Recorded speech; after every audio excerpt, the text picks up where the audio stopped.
conspira em teu favor. Não só porque você ama a Deus, mas porque você foi chamado segundo o propósito divino. O propósito não é apenas aquilo que Deus tem de forma geral para todos nós.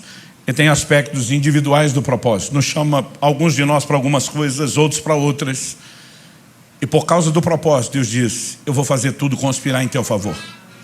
Ele começa a dar sonhos proféticos para José, dizendo: meu propósito é te levantar como um governante. Sua própria família se curvará diante da autoridade que eu vou lhe dar. José, na imaturidade, não administra bem a revelação, dá com a língua nos dentes, fala o que não precisa para quem não tem que ouvir. Seus irmãos ficam com inveja e simplesmente tentam puxar o seu tapete e o vendem como escravo, dizendo: vamos ver o que será dos seus sonhos. Lá no Egito, a Bíblia diz que ainda que como escravo, Deus era com ele, porque circunstâncias difíceis não significa que Deus nos abandonou. Ele cresce e prospera na casa de Potifar, mas porque é fiel a Deus, não aceita os convites e as propostas da mulher de Potifar para ir para a cama com ela. Ele injustamente é preso, agora ele vai para a cadeia. O cenário está parecendo pior do que o primeiro, mas a Bíblia diz: e o Senhor era com José. Porque as circunstâncias adversas não determinam se Deus está ou não está conosco. O que determina é a palavra e a declaração dele de que ele estaria conosco. Mas quando chega a hora certa, o José está na cara do gol, no timing perfeito para viver o plano de Deus. Por quê? Nosso destino profético não está na mão das pessoas, nem tampouco daquelas que nos odeiam ou querem nos sabotar. O nosso destino, o nosso propósito está na mão de um Deus que pode usar até aquilo que tentam contra nós para nos colocar no lugar certo, na hora certa, para viver o plano e o propósito de Deus. Quem está entendendo? Em Gênesis 45, dos versos 5 a 8, por 3 vezes, José repete para os seus irmãos: Deus me enviou adiante de vós para o Egito.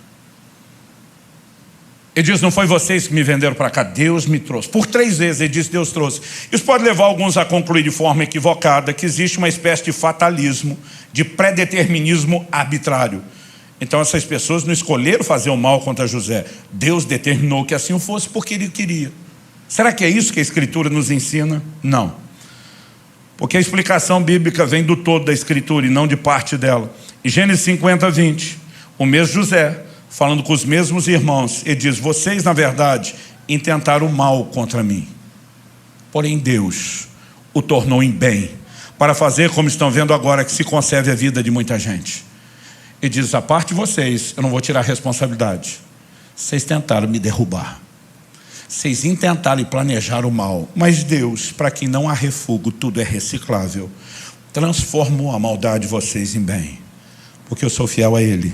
Eu estou debaixo do propósito e todas as coisas cooperam para o bem daqueles que amam a Deus, são chamados segundo o seu propósito. Agora, se Deus pode usar o ataque de pessoas que não estão te apoiando, você acredita mesmo que os ataques de Satanás fogem ao controle de Deus? Ele tem o poder de usar os mesmos ataques e transformá-los em verdadeiras sataneiras, armadilhas, que façam com que o diabo, no final do processo, chegue a uma conclusão junto conosco: ele cooperou em vez de atrapalhar.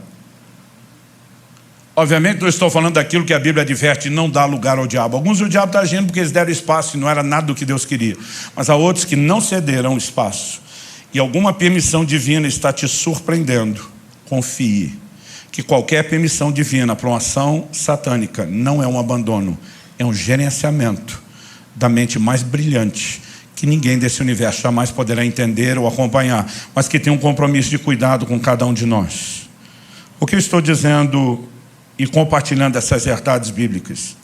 Porque entendê-las trouxe uma profunda mudança na minha relação com Deus, na minha jornada de fé.